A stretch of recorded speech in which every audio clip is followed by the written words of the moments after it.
with the rapid changes in science and technology in the 21st century and the necessity to adjust the school curriculum to the prerequisites of the knowledge society has brought the advancement of skill level, self-education, self-development, and lifelong learning of individual skills to the foreground. Our esteemed panelists discuss how schools, educators, and leaders can facilitate this transformation. For the first panel discussion of this event, we would like to first call upon our moderator, Ratnesh, who is CEO of India and Southeast Asia, Burlington English. Mr. Ratnesh is the CEO of the Burlington Group. Burlington is a leading education conglomerate that develops English language learning material for millions of learners across 40 plus countries. He has 20 plus years of experience in telecom, banking and edtech and education sectors, working in senior leadership roles. In the last 11 years, while working as CEO of education and edtech companies, he has worked with policymakers, researchers, educationists, helping them formulate policies, building learner-centric models, and achieving operational excellence in India and the Southeast Asia region. Our first panelist is Mr. Prodipto Hore, the Program Director for the Aditya Birla Education Trust. Mr. Prodipto Hore, the Program Director at Aditya Birla Education Academy, Mumbai. He's an alumnus of the University of Calcutta and the University of Nottingham. He has been teaching mathematics for over 2.5 decades and has been a team member to author the CBSE textbook in mathematics under the Department of Education in Science and Mathematics of NCERT. We next have Dr. Khare. Dr. Khare, MBA, MSc and PhD in Physics, B.Ed and M.Ed in Regional Institute of Education Ajmer, is presently principal at the Jodhamal Public School, Jammu. He has 32 years of school education-related experience, started as a facilitator of physics, continued the journey and learning as HOD Science, housemaster at the Mayo College Ajmer, and master in charge of the junior school at the Lawrence College, Lovedale. Our next panelist is Mr. Harinder, Chhabra, the Director of Infinity School. Mr. Harinder Chhabra, an alumnus of IIM Ahmedabad, believes that quality school education is foundational in lifelong successes. He decided to focus on school education in 2014 and since then has been working towards developing an ecosystem where students have an opportunity to thrive. Up next, we have Sunil Dahiya, EVP, Wadhwani Opportunity of the Wadhwani Foundation. Sunil sir leads the Wadhwani Opportunity Program in Asia and is expanding its footprint in emerging economies. He undertook the multi-initiatives at the NIIT, contributed to building industry connecting for more than 200,000 students, and is the co-founder of a new business venture called StackRoot. Our next and final panelist is Pascal Chazot, the Honorable Head of School, Mahatma Gandhi International School, Ahmedabad. Dr. Pascal Chazot is the founder of the Mahatma Gandhi International School, MGIS, established in 1998 under the trust of the Ahmedabad Municipal Corporation. He has over 30 years of experience in education and international cooperation and is a French civil servant, category A officer with the French Ministry of National Education, France. Over to you, sirs. Thank you. Very good morning. It's always a pleasure to be part of ScooNews conferences. It is more warming today because of the previous speakers and my connect with the previous speakers. When Dr. Abdullah Rasheed was speaking, I was reminded of the day when we were sitting together with him and creating the National Curriculum Framework for Maldives at that time when I was leading Cambridge. So that was very nostalgic, and that curriculum is really what Maldives follow today.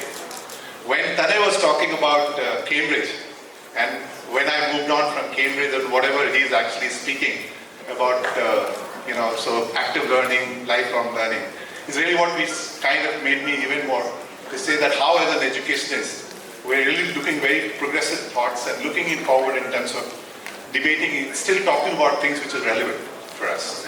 But today I'm going to change a bit the whole order of discussion. And let me first, enough is spoken about what's future, what skills, how stressful the thinking that how world is going to change. But let me take a little track back and start with a huge round of applause for the educators. And on 5 counts. For the COVID times, which has just gone past, educators who digitally became more enabled, educators who really emotionally became more enabled, and educators who actually could go through the financial stress the education institution have gone through. So let me have a good round of applause for the educators. And let me also say that you are the best learner. More than the learner, you are the best learner. But you have changed in the last few years. We've seen that, the whole resilience of you to kind of embrace a very difficult situation and come out of that and make sure that you continue to go on that direction which is more progressive and talk about many things which are very relevant from a 21st century skills or the skills of the future. Let me again lay other sort of context here. See, in a time which is gone past or going, which is our time, our generation, the life is seen in two ways. One, you continue to study, you get your skill, study, educate one part of your life, and the skills and education what you take, make it relevant. Make sure you have a job and you continue to do well in that job and excel. That was the life till us or the past. In the future, what's really going to happen, and I think if I move forward and say 2040, 2050, that's not going to happen. And that's changing. We're seeing that change. We're in the midst of that change. That whole stability of that learning and skilling yourself and then thinking that I'll have a job and I'll be stable with the job is really the story of past. And we're seeing it every day today. Teachers and educators, please raise your hand if you're seeing it today. Every skills which we are learning today is very contemporary. You're learning the digital skills which was not there, and you're changing your themes, you're changing your boards, you're changing your subjects. You're from a primary to middle to a senior, changing boards, changing schools. So that is happening to you. Imagine what is happening to the learners. The same things really, tomorrow the jobs, which we don't know what the job is, would require multi-skilling, would require for you to learn every day, every moment, every set of new skills coming. And therefore the apt subject today we have, that do we really need a lifelong learning? Do we need to keep learning, unlearning, reskilling ourselves all the time? That's only not true for the learners of today, that is true for us as well. And I for myself think that if I'm not able to do that, and if I'm not able to reskill myself, if I'm not able to re-educate myself, it is very, very difficult for us to navigate through a difficult time, because the learner's question is changing, the ecosystem questions are changing, and there are new questions posed to us. So therefore, for that discussion to happen, what better panel can I would have imagined for this discussion today? So you've seen the introduction, but let me also give another introduction to them. I have on my right side a mathematician, right? He's a teacher, a mathematician, he's a practicing, school leader. We have, on the other side, we have people who are making impact through a large intervention of not only the education and skill, also creating jobs. We have on the right side, Pascal, coming from outside, looking at India's story and making sure that Indian story becomes the real Indian story for many things which we can learn from outside. We have physicist on the left side, who is a teacher, but core at the heart is physics. And when I was looking at his social profile, which I do always when I do the moderation, I was looking at that he was actually making a YouTube, how can you use the iPhone the most effective way of teaching during the COVID time. That was the high for me to see that a physicist done that. So I think 3 years back. So I think I was amazed to look at that. They don't know, because I have done through all the social profiling of theirs to know what's their interest. But again, we have somebody who's talking about a real sort of what is teacher augmentation mean. So with a very, very, only thing which I'm missing, and I think I must confess, and I will tell Ravi next time, this is not a very diverse in terms of gender as a profile. So I think that's a feedback I would have loved to have more of you, as I see in audience more of you, but I think it's for the next time. Let me start the discussion with Mr. Hore, with you. Often we hear that maths is a difficult subject. And then we hear the lifelong learning needs to happen, and then in the corporate and every places we see a real application of maths in a different way.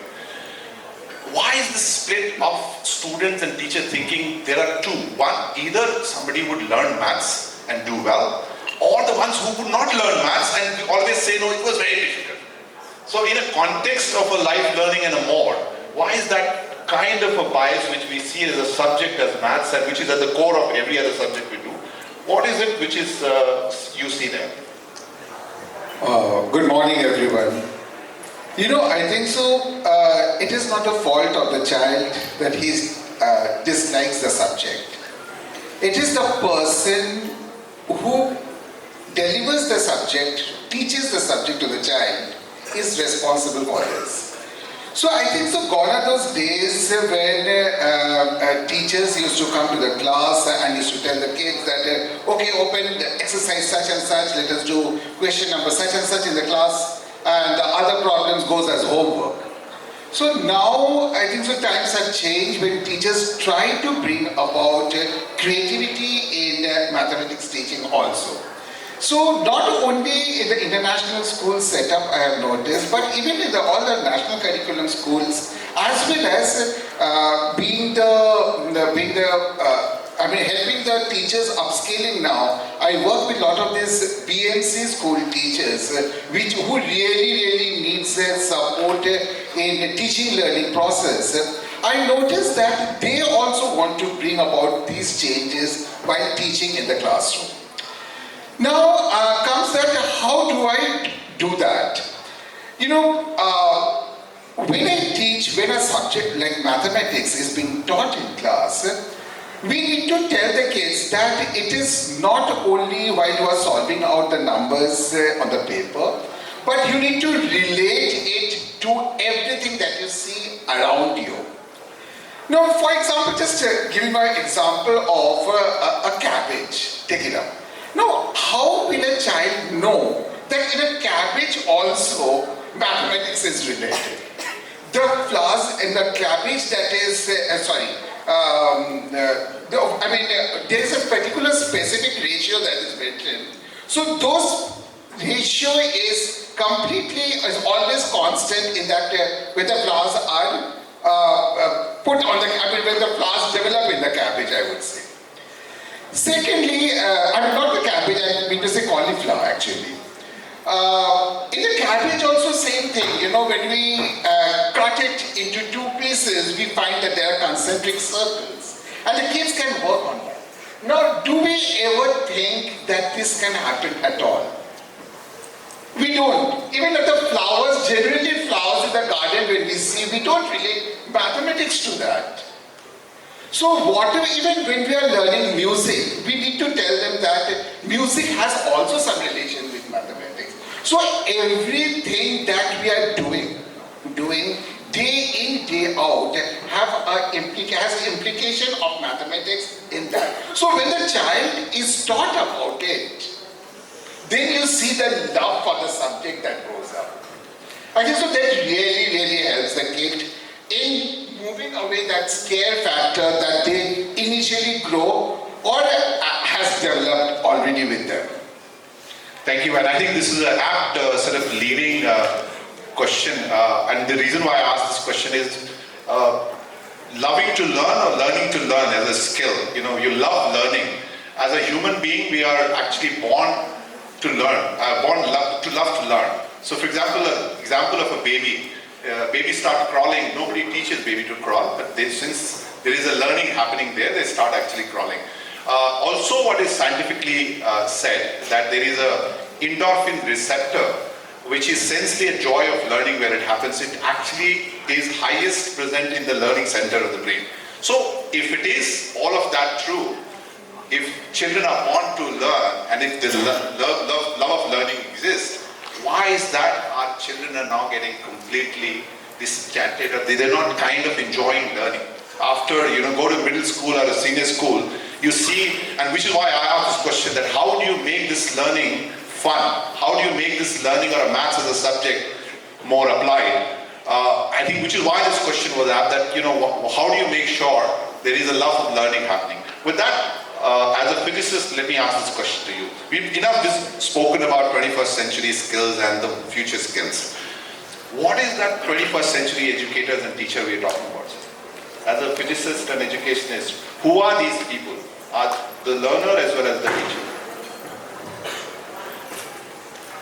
Good morning, everyone. I have a little different point of view on a few things. Everyone sitting here and around is a lifelong learner. In the last 2 years of Corona, some teachers went to digitalization. But the rest of the world, my vegetable grinder also is digitally savvy right now. He never went to school. We learn round the clock. And as teachers, I personally feel, we miss out on those learnings of children. For me, as a teacher of physics, the resources were not the books or the net. The learning resource was the life of the children. What they do on daily basis. In place of asking the definition of force, I should ask them, where have you been applying forces? Any example you have? Where have you applied force today? So the experiential learning which we try to give in the laboratory by showing them one artifact or some hands-on for a while, for me they were learning 24 hours. My school was not in the classroom, it was outside the classroom. They come to school for 6 hours, but they learn 24 hours. And at most of the time we miss out on that great learning experiences of children, which can become the real learning sources. And if we are able to tag them as an assessment, the life can change. I was talking about listening altogether for the curriculum. Our curriculum naturally has to have match with the assessment. And if you keep on asking children to write and get marks, they will naturally get cut down, cut away from the real life.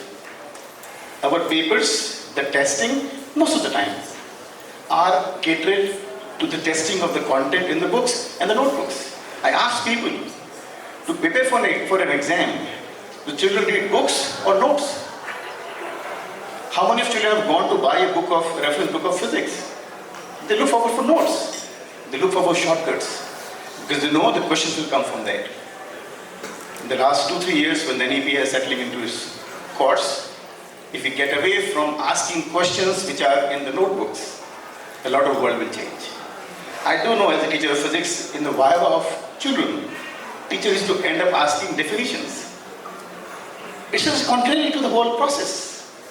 I thought that was the only way of teaching children competencies. A child performs something in front of you. Then you ask, what have you done? And how have you done it? You can go to any length of discussion, the deep learning. And that's how it is. I was lucky teaching physics. In fact, I was discovering myself. I never thought this can be this beautiful subject possible. I can teach 10 hours a day, non-stop, even now. It's that euphoric to me. The reason is I love it. And I ensured my children love it. A few days back, I think a week earlier, my one was from joining Blue Virgin, worked with Boeing. For 4 days, a week earlier, in my school chat, one school chat of mine was the best delegate from MCGS MUN. And when he came back with a big chest, sir, I did it. I was thinking he was researching like hell. But he will research for MUN, will not research for physics. So the disconnect between the two things. The children know I have to do this to pass, and I do have another possibility like a researcher. So my personal take on it is that let us include the daily life experience of children into our curriculum. That is what is missing out. And I again would like to say that they learn round the clock. I will learn all my life. Today is another day of learning, and we all are. Thank you very much. So I think the next logical set of thinking is in a knowledge economy where the knowledge is pervasive. You know, you can go to Google and can type a subject, you can get many of those knowledges, kind of listed. The curation of that knowledge is something which is really what you as an educator continue to look for. Let me flip this one before I come to other panelists and go back to the audience. Little sort of question to to the audience. We're talking about knowledge being pervasive, enough knowledge there, right? And for you educators, you have had instances in the last 3 years or even before that. It's changing massively in terms of your so much of knowledge really being available. Would you like to sort of, with show of your hand, we'll take, I didn't see the time, right? So It's not sure. Right, so any show of hand, one or two would like to share. So over to you. We can pass the mic there. Yeah. Just do it, so I read this. And comfort. No, please. It'll save time.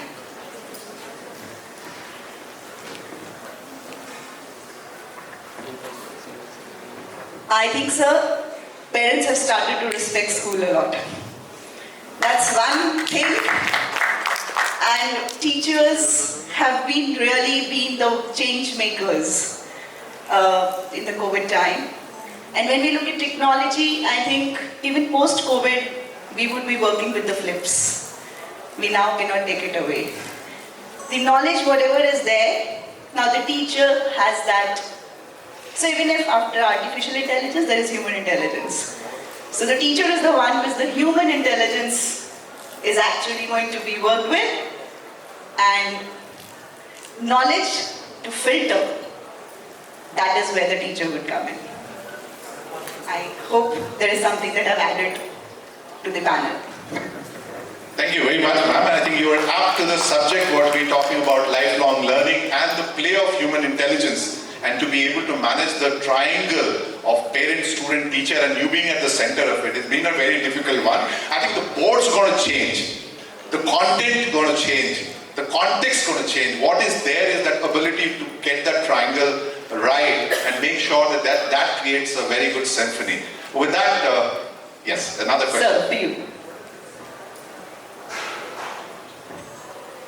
You know, what we realize in what she just said, that first step is knowledge, and Chief Guest kindly said, second is skills, third is attitude, and fourth is behavior. That's the pattern. That's lifelong learning. It's very simply known as KASAB. K, S, A, and B. So knowledge will give you skills, skills will change attitude, and behavior is lifelong learning. Fantastic. You've given a framework to that. Now that's what we have been speaking about. Oscar, to you now. You've seen this in different hats, what you wear in the past. Now what you're doing is in a context of India. How do you see in a context of not only the fact that as a triangle these three stakeholders exist, but also the external things which really, whether the content or the boards or the ecosystem of education policy makers, how does that play? Namaste, bonjour. So I am French, and people say I have a small accent, but it's not true. I don't have accent. Other people have accent, but after 1 minute you will be accustomed to, and you will understand what I am saying. You know, the thing is that we are looking at the thing totally wrongly. Totally wrongly. You know, we are speaking about curriculum, we are speaking about content. There's nothing like that. Life is nothing like that. And yes, lifelong. Why? First of all, why should we be not only lifelong learner, but just learner? You know, why should it be? Because it is vital. It is a life. The day we stop learning, we are dead. Okay? So it's part of the life. You know, I have, everybody will know this filmmaker, Spielberg, you know, the sharks and the dinosaur and all that, Spielberg, you know. When he passed out of school, he wanted to go in a big university to make a degree, a bachelor degree in filmmaking. And the university told him, "Oh no, we are sorry, your mark and all, you are not good enough to make this bachelor in filmmaking." The good news is that 35 years later, when he was 55, the same university called him and gave him honorary doctorate in filmmaking. So now we have to ask the question, why are we learning? Are we learning to get a degree? Are we learning to get a good mark? Are we learning to be rewarded by a good mark? No, we are learning because it is vital. It is vital. We cannot live without that. So, no, because I am French, I have a cat. My cat's name is Cinder. I've tried to teach him French. He never spoke French. So, what I've decided is maybe to learn to communicate with him in another way. And I could learn to communicate with him. I can tell you I can communicate with him. And then, the learning is coming from inside. And today, why we are totally all wrong is because we are looking at this linearity, seriality, one step after another. It is not like that. This is a whole paradigm. This is a whole world. Now there is a shift happening on the planet, and COVID is just one of the signs of this shift. And all this technology which is coming are other signs of the shift. The shift is what is, there was this example of Ford. If you ask people what they want, they will tell you they want faster horses. What is happening today is that we are going to a totally different world. We are going to a totally different understanding of what is happening. And then we are still using in school what was used 200 years back, 500 years back. We are using the same thing. No, it doesn't work like that. We have to change. Not change in quantity, change in quality. This is a quantum shift. We are entering into the quantum world. Thank you, Pascal. I think very passionately talking about the linear learning is changing. You've had a learning you go to a primary, go to secondary, then you go to senior, pass the board, get to the exam, employability, etc. That was linear learning for you. When we talk about lifelong learning, there are sort of lateral interventions happening. You're reskilling yourself, new skills are coming. And therefore, how do we change in this generation of ours, which is very critical? It's a very tough job. You have a pressure of a parent who also say that I need a good mark, but at the same time, give me a lateral learning happening. So it's a tough one for the educators, and I therefore strongly believe that the reskilling and re-education for the teachers and educators such as ours need to happen. To come back to you, Mr. Khare, what is it you seeing your transaction between, to you, sir, transaction between you and teachers and the educators and the parents happening in a paradigm where linear learning is shifting and there are multiple interventions really happening? So, one of the things I've realized is that, most parents don't really know what they really should prepare the child for. They go by their own experiences and they look at education broadly in the same way that, they went through. And I completely agree with what Tani was saying, that it's upon us to help parents realize what's in store for their children in the future. Sitting where we do, we can see that change coming on a daily basis. Having worked in corporates, I can understand, and all of us have seen that the skills that you really needed to succeed were probably not taught in school. Those were learned outside of school. And therefore, it's very important for me to work with the parents of the school to help them understand how the change that we are trying to build as a system is useful, and therefore movement from very simple things like building skills to changing behaviors, attitudes, value system. Why is it that we don't need to focus too much on marks? Yes, they're important as indicators, but not the end goal. To focusing on building the whole person. How do we, help shape or not shape, probably provide an environment where children can discover themselves. Children can express themselves. One of the warnings I give to my parents, for example, is that, while we are trying to build curiosity in children, we want them to ask questions. Please don't dumb them down at home and saying you ask too many questions. Why are you questioning my authority? I'm your parent. So these kind of things really work against what we're trying to do in schools, where we want to prepare them for the future, which is ever changing so fast. So I think that, focus on building a conversation with the parent over the long term is something that we really want to focus on. And that's something I think as educators, without that, I don't think we'll be able to fulfill what we really set out to achieve. So if we really want to work on the persona of the child, build an individual and not just somebody who has a degree or some kind of a mark sheet, then we really need to work with parents, try to change the culture of the house itself, than just focus only what's happening inside the school. So that's a conversation. I think I take that as a responsibility myself to do that.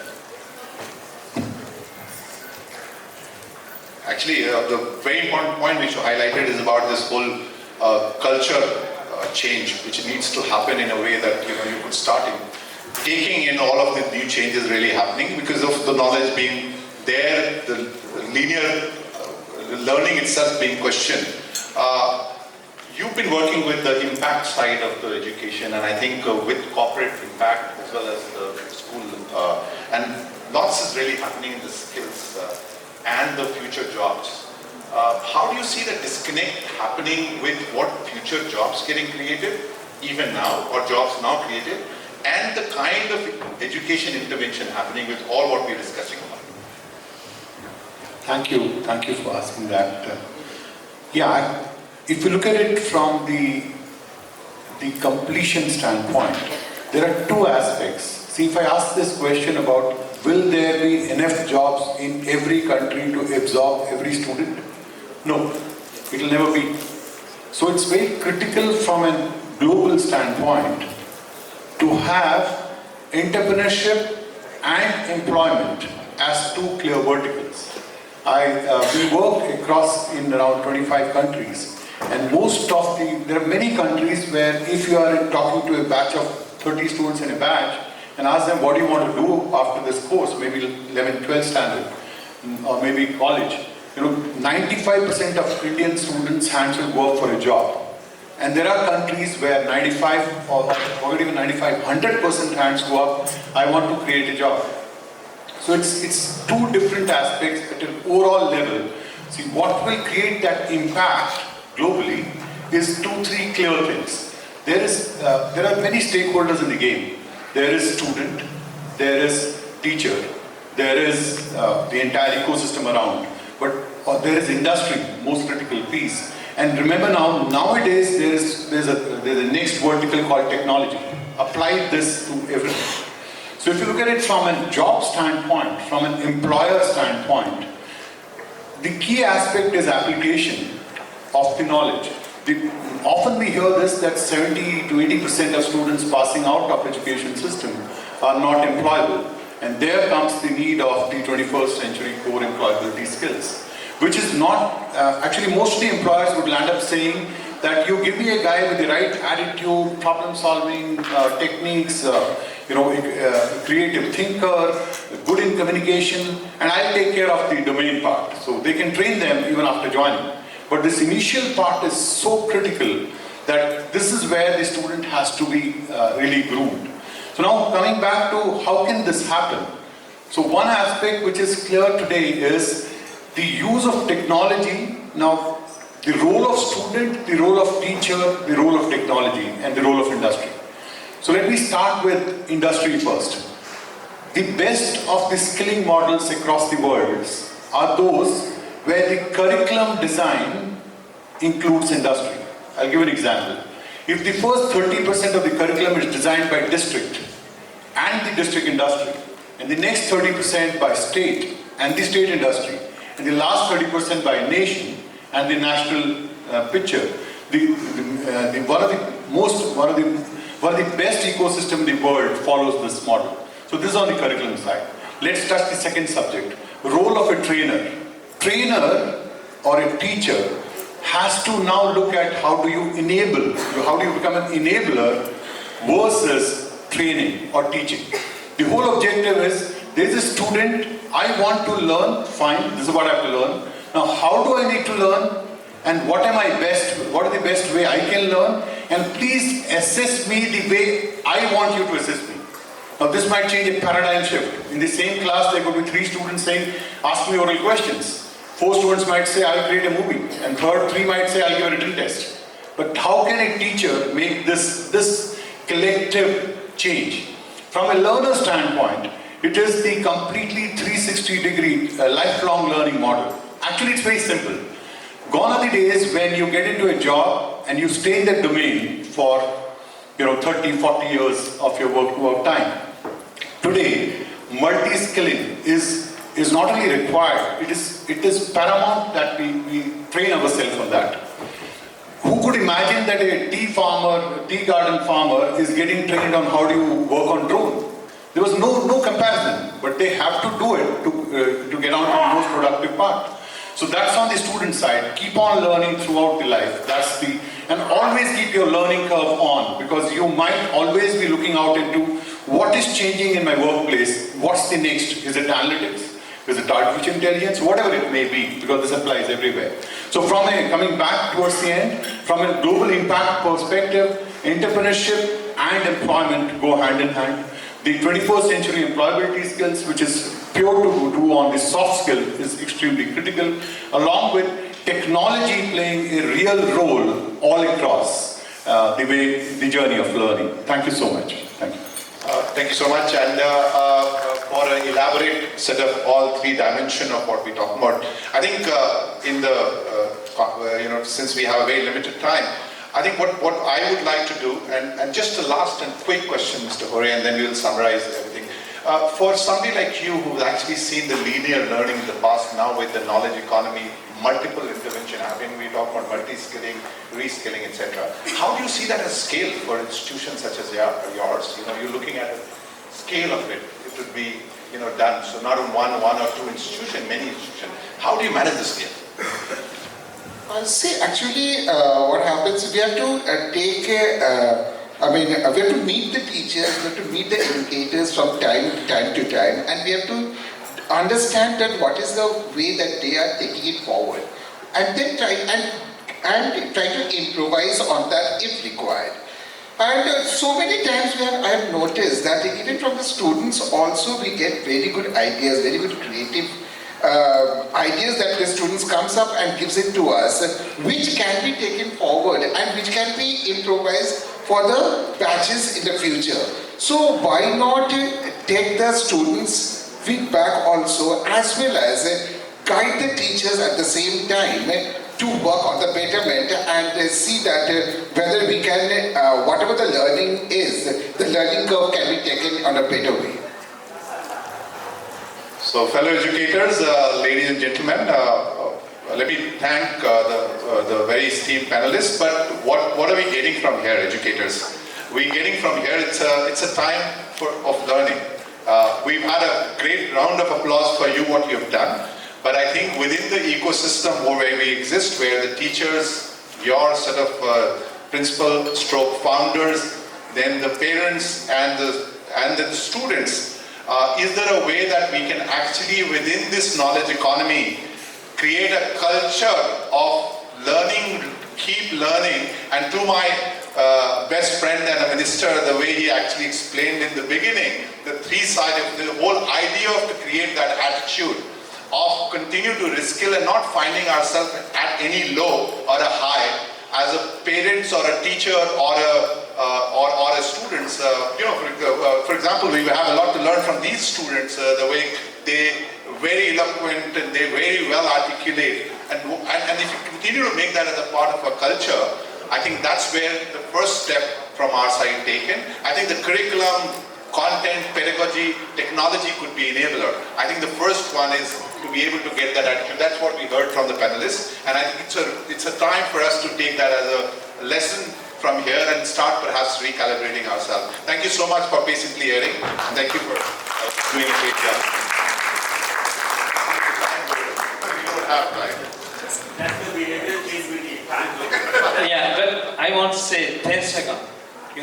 Change your mentality. We have to change. The world is changing. The universe is changing. And it is a shift that we have to do. It's a shift. This is the time of the quantum mechanics. Read, we think that there are big advances in this technology and all that. Is nothing. This is dinosaur, this thing. The revolution is coming. Read about quantum computers. and you will understand what is happening in the next 10 years, 20 years. You know what has changed in the last 10 years is more than what has happened in the last 10,000 years. Education has to be there. Thank you so much, sirs. We request you to stay back on the stage. I would like to invite Mr. Sandeep Dutt, the founder of Learning Forward India, up on the stage to felicitate sirs. Please.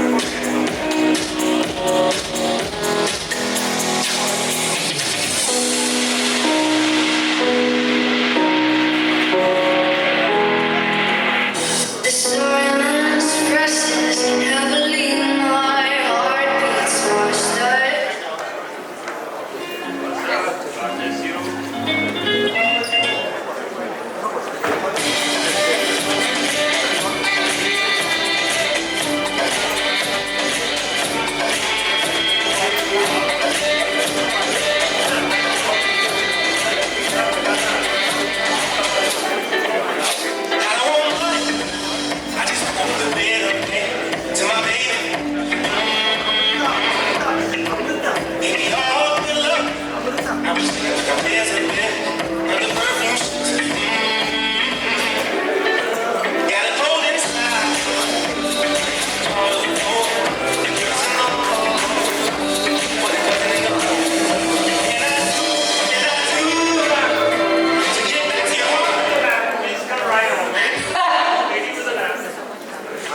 I was just waiting for them to announce, so go.